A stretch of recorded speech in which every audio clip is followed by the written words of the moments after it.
and a Caribbean Well, icon. let's stop right there. Icons, are men and women who have done extraordinary things.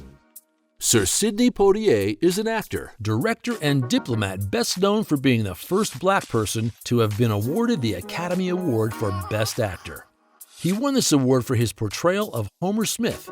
This was a very significant achievement in the 1960s, when racism was rampant in the United States. After struggling to make ends meet as a dishwasher, he joined the American Negro Theater.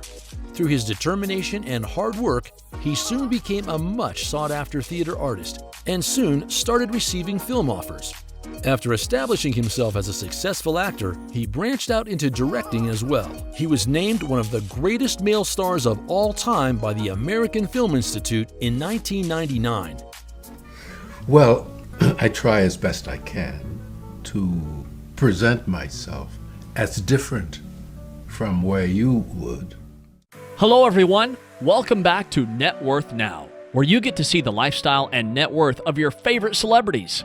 We hope you enjoy these videos, and if you do, please remember to hit the like button and comment below who your favorite celebrity is so we can feature them in an upcoming video. His full name is Sidney L. Poitier, also known as Poitier. He was born on February 20th, 1927 in Miami, Florida, United States, making him 94 years old at the time of this production. He stands at 6 feet 2 inches or 189 centimeters tall. Of course, Poitier was more than just a symbol.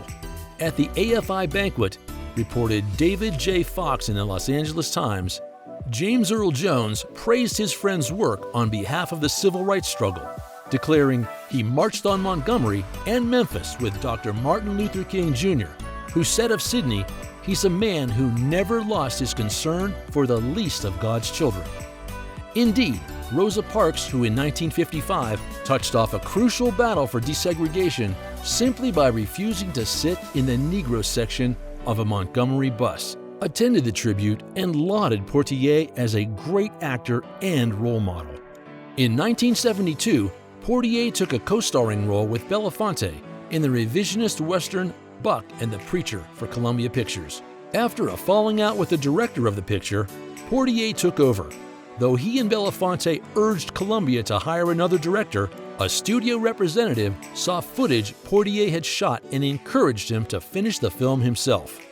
Poitier was married to Juanita Hardy from April 29, 1950 until 1965. They raised their family in Stuyvesant, New York, in a house on the Hudson River.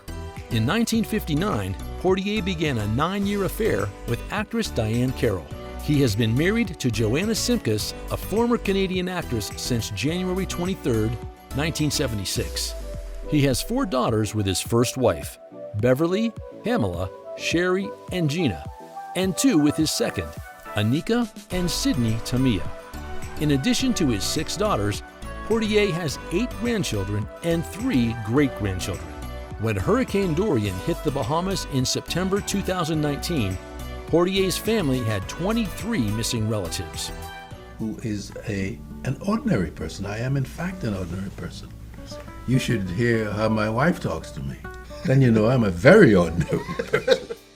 Sidney Poitier was the youngest of 7 children, born to Evelyn and Reginald James Poitier, Bahamian farmers who owned a farm on Cat Island.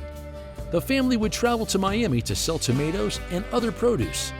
Reginald also worked as a cab driver in Nassau, Bahamas.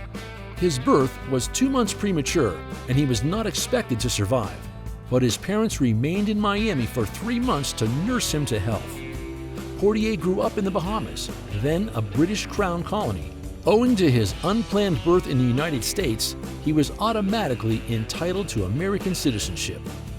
Poitier's uncle believed that the Poitier ancestors had migrated from Haiti on his father's side and were probably among the runaway slaves who established maroon communities throughout the Bahamas, including Cat Island.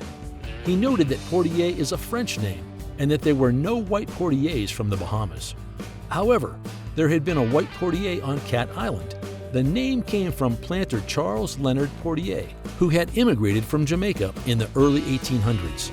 In 1834, his wife's estate on Cat Island had 86 slaves who kept the name Poitier, a name that had been introduced into the Anglosphere since Norman conquest in the 11th century. Poitier lived with his family on Cat Island until he was 10, when they moved to Nassau.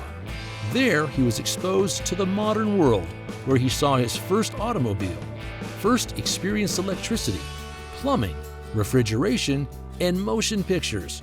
He was raised Catholic, but later became an agnostic with views closer to deism. He joined the American Negro Theater, but struggled initially due to his inability to sing and his strong Bahamian accent. He trained hard for the next several months to overcome his weaknesses. He was given a leading role in the Broadway production Lysistrata. His performance was highly acclaimed, and he went on to become a popular stage actor. He soon started receiving offers for films.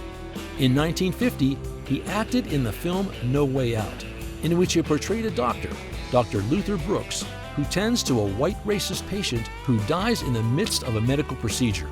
The role got him rave reviews. After playing supporting roles in several other films during the early 1950s, he got his breakthrough role in the 1955 social commentary Blackboard Jungle, a film based on a novel of the same name by Evan Hunter. Poitier played a student who engages in antisocial behavior. In 1958, he played Noah Cullen, an escaped prisoner, in the movie The Defiant Ones. The plot revolves around two escaped prisoners, one black and one white, who are shackled together and must cooperate in order to survive. Poitier received an Academy Award nomination for Best Actor in a Leading Role. He starred alongside Ruby Dee, Claudia McNeil, Diane Sands, and Roy Glenn in the 1961 drama film A Raisin in the Sun, which was based on the play of the same name by Lorraine Hansberry. The year 1963 was a very significant one for him. He played Homer Smith in the film Lilies of the Field, which was produced and directed by Ralph Nelson. His performance was critically appreciated, and he won several awards and accolades. He appeared in the super hit film A Patch of Blue in 1965, which was about the relationship between a black man and a blind white girl, and the challenges they face when they fall in love in a racially segregated America. In 1967, he appeared in the dramatic mystery film In the Heat of the Night. He played the police officer, Virgil Tibbs, who became involved in a murder investigation in a racist small town. 2 sequels followed the movie, They Call Me Mr. Tibbs in 1970 and The Organization in 1971. He reprised the role in both films. He made his directorial debut in 1972 with the Western film Buck and the Preacher, in which he also starred as a trail guide. After this movie, he went on to direct other successful movies, including the comedy Stir Crazy in 1980. He was appointed the ambassador of the Bahamas to Japan in April 1997, a position he currently holds. He also serves as the ambassador of the Bahamas to UNESCO. And we can talk once you've done that. And I know that that's how you're going to interrupt me when you're ready. I'll be comfortable. Today, Poitier makes around $300,000 a year, but back in 2018, his recorded salary was $4.17 million before he left Hollywood behind. As of 2021, his net worth is estimated to be around $20 million. He lives in his house in Beverly Hills. Previously, he had a house on the Hudson River in Stuyvesant, New York. In his garage, you will find a Chrysler 300G.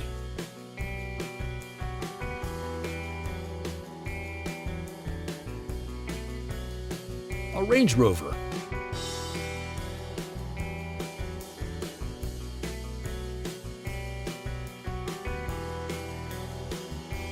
a Mercedes-Benz,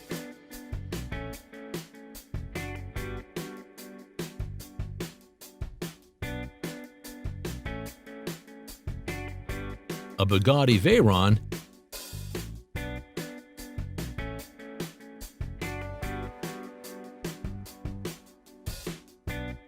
and a Cadillac Escalade.